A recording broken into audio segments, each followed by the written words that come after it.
കണ്ടോ, ഇതാണ് ഉത്ഭവം. ഇവിടുന്ന് പൊട്ടി വന്നിട്ട് ഈ പുഴ ഒലിച്ചു വന്ന് ഈ കല്ലും മണ്ണും പാറയൊക്കെ കൂടെ വന്ന് ഇതാണ് മുണ്ടക്കൈ. കേട്ടോ, മുണ്ടക്കൈ എന്ന് പറയുന്ന സ്ഥലത്ത് ഈ കാണുന്ന വീടുകളും ഈ പുഴയോട് ചേർന്ന് ഈ കാണുന്ന വീടുകൾ അതൊക്കെ അതിൽ ഒലിച്ചു പോയി. ഇവിടെ കണ്ടോ, ഈ പുഴയോട് ചേർന്ന് എത്ര വീടുകളാണുള്ളത്, ഇതെല്ലാം പോയി നേരെ വന്ന് ഇതാണ് ഇപ്പോൾ നമ്മൾ ന്യൂസിൽ കണ്ടുകൊണ്ടിരിക്കുന്ന സ്കൂള്, ആ മരം, ഇതൊക്കെ. ഇതിൽ ഈ ക്രോസായിട്ട് കാണുന്ന ഈ ബിൽഡിംഗ് മാത്രമാണ് ഇപ്പോൾ അവിടെ നിലനിൽക്കുന്നത്. ബാക്കി ഇവിടെ ഇത് മൊത്തം പോന്നു. ഈ കാണുന്നതാണ് അവിടെ ഒലിച്ചുപോയ പാലം. ആ പാലം, ഈ കാണുന്ന അമ്പലം, ഇതെല്ലാം പോയി. ഇത് പോയി അവിടുന്ന് നേരെ വന്ന് ഇത് കണ്ടോ, പുഴ വരുന്ന വരവ് കണ്ടോ, ഇതിലേ വന്ന് ഇവിടെയാണ് സൂചിപ്പാറ വാട്ടർഫോൾസ്. ഇത് കണ്ടോ, ഈ സൂചിപ്പാറ വാട്ടർഫോൾസ് അങ്ങോട്ട് ചാടിയിട്ട് നേരെ അങ്ങോട്ട് കണ്ടോ, താഴേക്ക് ആ ചാല് പോകുന്നത് കണ്ടോ. ഇതിലേ പോയി ഇവിടുന്ന് ഇങ്ങനെ പോയിട്ട് ഇത്രയും കിലോമീറ്റർ, പോത്തുകല്ല് കാണുന്നുണ്ടോ, ഇതുണ്ടോ, ഇത്രയും കിലോമീറ്റർ ഒഴുകി പോയിട്ടാണ് ആ ബോഡികൾ കിട്ടിയിട്ടുള്ളതെന്ന് പറഞ്ഞാൽ അതിൻ്റെ ഒരു ദുരന്തത്തിൻ്റെ വ്യാപ്തി എന്താണ്.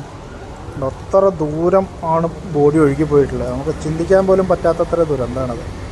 ഇനിയും എത്ര ആൾ കിട്ടാനുണ്ട് എന്നുള്ളതാണ്. വല്ലാത്തൊരു കഷ്ടം തന്നെ അല്ലേ.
എന്ന് പറയുന്നത് ശ്രമകരമായ ദൗത്യമാണ് എസ്കെഎൻ.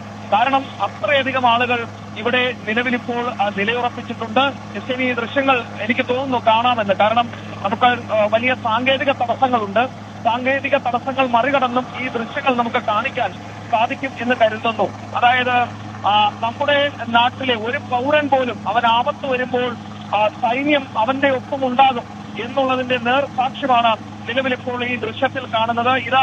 വളരെ ദുർഘടം പിടിച്ച സ്ഥലത്ത്, വളരെ ദുർഘടം പിടിച്ച ഈ ഉരുൾപൊട്ടലിൽ എല്ലാം നഷ്ടപ്പെട്ട, ഉരുൾപൊട്ടലിൽ എല്ലാം ഒഴുക്കിക്കൊണ്ടുപോയ പ്രദേശത്ത് നിലവിലിപ്പോൾ സൈന്യം അതിസാഹസികമായി ഹെലികോപ്റ്റർ ഇറക്കുകയാണ്. എസ്കെഎൻ ഇതിനു മുൻപ് പല സ്ഥലങ്ങളിലും ഇന്ത്യൻ എയർഫോഴ്സ്, ഇന്ത്യൻ വായുസേനയുടെ ഏറ്റവും ദുഷ്കരമായ ദൗത്യമാണ് എസ്കെഎൻ നമ്മൾ ഈ കാണുന്നത്. കാരണം ഇതിനു മുൻപ് ഒരിക്കൽ പോലും നമ്മുടെ നാട്ടിൽ ഇത്തരത്തിൽ വായുസേനയുടെ നേതൃത്വം